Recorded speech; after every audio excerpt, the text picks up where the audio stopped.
네, 주님께서 주시는 약속의 말씀 안에서 강건하시기 바라겠습니다. 오늘 말씀은 사도행전 18장 24절에서 28절 말씀입니다. 알렉산드리아에서 난 아볼로라 하는 유대인이 에베소에 이르니 이 사람은 언변이 좋고 성경에 능통한 자라. 그가 일찍이 주의 도를 배워 열심으로 예수에 관한 것을 자세히 말하며 가르치나 요한의 세례만 알 따름이라. 그가 회당에서 담대히 말하기 시작하거늘 브리스길라와 아굴라가 듣고 데려다가 하나님의 도를 더 정확하게 풀어 이르더라. 아볼로가 아가야로 건너가고자 하므로 형제들이 그를 격려하며 제자들에게 편지를 써 영접하라 하였더니 그가 가매 은혜로 말미암아 믿은 자들에게 많은 유익을 주니 이는 성경으로서 예수는 그리스도라고 증언하여 공중 앞에서 힘있게 유대인의 말을 이김이러라. 아멘. 네, 오늘 본문 말씀의 핵심 인물이 등장하는데 아볼로라고 하는 인물이라고 할 수 있습니다. 24절 말씀에 보면 알렉산드리아에서 난 아볼로라 하는 유대인이 에베소에 이르니 이 사람은 언변이 좋고 성경에 능통한 자라. 이렇게 아볼로에 대해서 설명을 하고 있습니다. 여기 보면 알렉산드리아 출신이라고 그러는데 이 알렉산드리아는요, 알렉산더 대왕이 세웠다 그래서 알렉산드리아이고요. 로마 제국의 수도가 로마입니다. 로마가 가장 큰 도시고 이 알렉산드리아가 두 번째 큰 도시라고 알려지고 있습니다. 그리고 당시 최고의 학문의 중심지로 이렇게 불려지는 그곳이 알렉산드리아입니다. 그러니까 이 아볼로는 이 알렉산드리아에서 태어났다 이 뜻은 열심히 학문을 공부했다라는 사람이고요. 또 출신 배경이 좋은 사람이었다라는 것을 말해주고 있는 것입니다. 자, 그런데 이렇게 탁월한 지식을 가진 아볼로가 오늘 말씀해 보면 온전한 복음을 몰랐다라고 증언하고 있습니다. 25절 말씀해 보면요. 그가 일찍이 주의 도를 배워 열심으로 예수에 관한 것을 자세히 말하며 가르치나 요한의 세례만 알 따름이라. 이렇게 성경은 증언하고 있습니다. 요한의 세례만 알았다는 것은 예수님의 십자가와 부활을 몰랐다는 것이죠. 예수님의 십자가와 부활을 몰랐다 이 말은 예수님이 허락하시는 성령 세례도 몰랐다라는 것이 됩니다. 그러니까 요한의 세례, 물 세례만 알았지 성령 세례는 몰랐다라는 것입니다. 그런데 26절에 보면 브리스길라와 아굴라 부부를 만났다 이런 내용이 나옵니다. 26절에 보면 그가 회당에서 담대히 말하기 시작하거늘 브리스길라와 아굴라가 듣고 데려다가 하나님의 도를 더 정확하게 풀어 이르더라. 이렇게 기록합니다. 자, 브리스길라와 아굴라 부부를 통해서 이제 드디어 성령 세례를 알게 되죠. 예수님의 복음과 예수님의 세례를 알게 되었다라는 것입니다. 자, 이 일이 있고 나서 아볼로는 드디어 이제 참된 복음, 정확한 복음을 이제 알게 되었고요. 대단한 영향력을 끼치는 인물이 되었다라고 증언합니다. 27절에 보면 아볼로가 아가야로 건너가고자 하므로 형제들이 그를 격려하며 제자들에게 편지를 써 영접하라 하였더니 그가 가매 은혜로 말미암아 믿은 자들에게 많은 유익을 주니 이렇게 기록합니다. 자, 은혜로 말미암아 믿은 자들, 이미 신앙이 있는 사람들에게 많은 유익을 주는 그런 사역을 감당했다라고 증언하고 있습니다. 자, 아볼로라는 사람은 초대교회 역사상 아주 중요한 인물로 일컬어지고 있습니다. 하나님께서는 이 아볼로를 어릴 때부터 주목하셨고요. 그리고 하나님의 위대한 종으로 준비시키고 계셨다라는 것을 분명하게 알 수 있습니다. 자, 이런 아볼로가 주님의 위대한 도구로 쓰임받을 수 있었던 그런 부분은 어떤 것이 있는지 오늘 말씀을 통해서 함께 살펴보고 은혜를 나누고자 합니다. 자, 아볼로에게 어떤 부분이 있었을까요? 첫 번째는요, 어릴 때부터 열심히 배우는 사람이었다라는 겁니다. 배우는 사람이라는 뜻이고 어릴 때부터 열심히 배우는 이제 그런 모습을 가졌다라는 것이죠. 25절 다시 보면 그가 일찍이 주의 도를 배워 열심으로 예수에 관한 것을 자세히 말하며 가르치나 이렇게 기록하죠.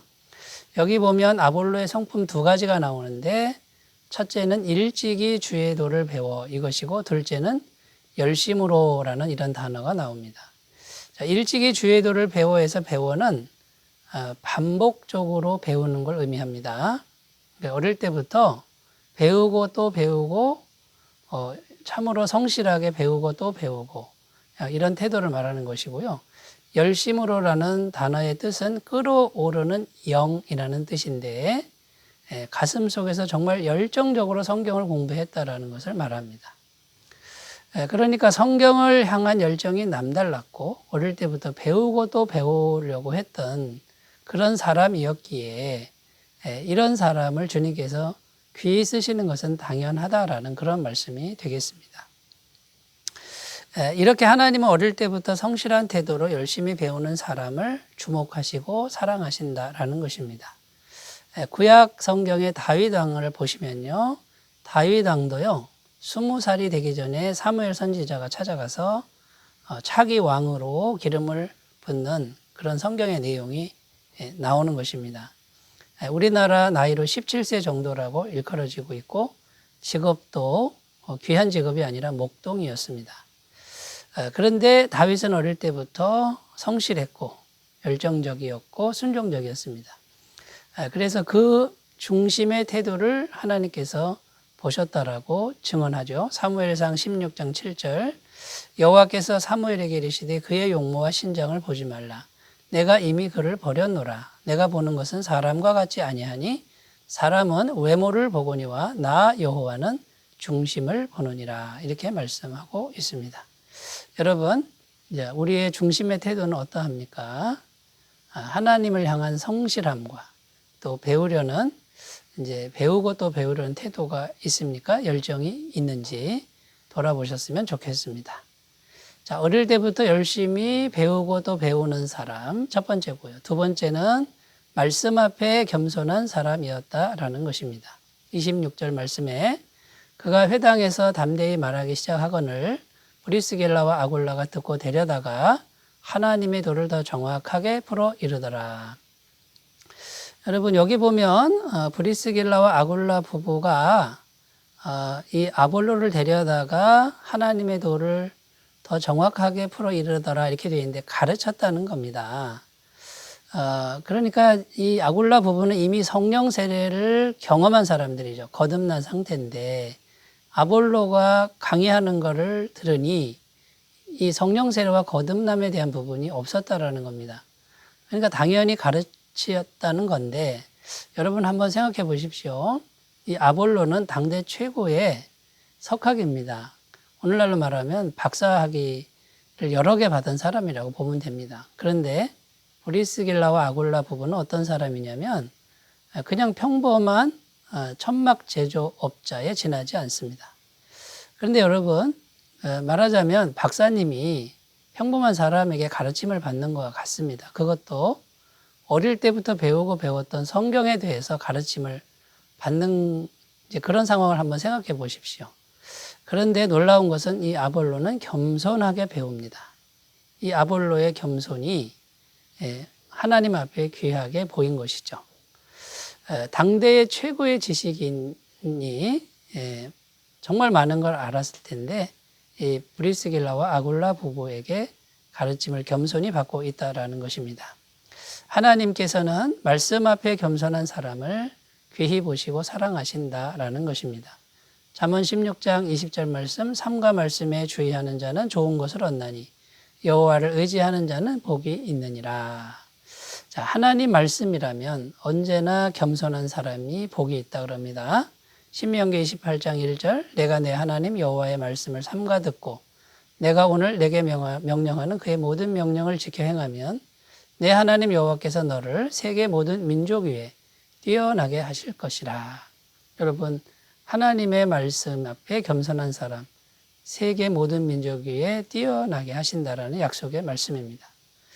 예수님의 육신의 어머니 마리아도요 말씀 앞에 겸손한 여인이었다고 전해집니다. 누가복음 1장 38절 마리아가 이르되 주의 여종이오니 말씀대로 내게 이루어지이다. 처녀가 아이를 가지면 사형을 당합니다. 그래도 주의 말씀이면 그대로 내게 이루어지길 바랍니다. 라고 고백하는 이 여인의 겸손한 고백을 우리가 유념하셨으면 좋겠고요. 예수님도 겟세마네 동산에서 십자가를 앞에 두고 기도하실 때 나의 원대로 마옵시고 아버지의 원대로 하옵소서 이렇게 기도하셨지요. 말씀이라면 언제나 겸손하게 자기를 낮추는 이런 사람이었기에 하나님이 쓰실 수 있었다라는 것입니다. 자, 세 번째입니다. 세 번째, 아볼로는 은사에 맞게 쓰임받은 사람이었다라는 것입니다. 27절, 은혜로 말미암아 믿은 자들에게 많은 유익을 주니 이렇게 기록하죠. 자, 아볼로는 이미 신앙이 있는 사람에게 은혜를 끼쳤다라는 뜻입니다. 반면에 바울은 어떠합니까? 바울의 은사는 신앙을 모르는 불신자들, 그리고 특히 유대인들, 이방인들, 예수님을 모르는, 복음을 모르는 사람에게 복음을 전해서 회심시키는 이제 그런 일을 한 사람이죠.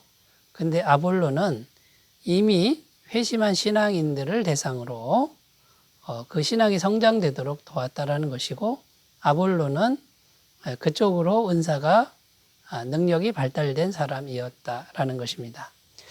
그러니까 아볼로가 이렇게 귀하게 쓰임 받게 된 것은요, 자기 은사에 맞게 쓰임 받았기 때문에 지대한 영향력을 끼칠 수 있었다라는 것입니다.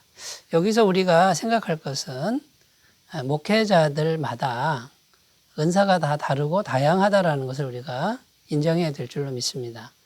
그래서 성도님들은 어느 한 목사님에게 예속될 필요는 없다라는 것입니다. 여러 다양한 은사를 가진 목사님들에게 두루 배우고 다양하게 그 말씀의 양분을 섭취하는 것이 지혜가 될 줄로 믿습니다. 그런데 고린도 교회에서는요, 4개 파로 교회가 나눠져 가지고 한 목회자에게 자기가 예속된 것처럼, 그래서 나는 게바파, 나는 아볼로파, 나는 바울파, 나는 그리스도파다, 이렇게 누구 파다라고 하는 이제 그런 일들이 있었다라는 것이죠. 그래서 바울은 이런 사람들을 책망하고 있습니다. 고린도전서 3장 3절에 너희는 아직도 육신에 속한 자로다. 너희 가운데 시기와 분쟁이 있으니 어찌 육신에 속하여 사람을 따라 행함이 아니리요. 어떤 이는 말하되 나는 바울에게라 하고 다른 이는 나는 아볼로에게라 하니 너희가 육의 사람이 아니리요. 이렇게 책망하고 있는 것입니다. 여러분, 그러므로 여러 목회자들이 다 같을 수는 없습니다. 그때마다 만나게 하시는 목회자를 통해서 그 은사와 은혜를 덧입고 무럭무럭 성장하는 신앙 여정이 되시기 바라겠습니다. 기도드리겠습니다. 하나님 아버지, 아볼로가 위대하게 쓰임 받습니다. 겸손하고 열정적이고 배우고 또 배우며 은사에 맞게 쓰임 받는 귀한 인물이었습니다. 우리도 그렇게 쓰임 받을 수 있도록 인도하여 주시옵소서. 예수님의 이름으로 기도드립니다. 아멘. 주님의 손길이 풍성하시기 바라겠습니다. 감사합니다.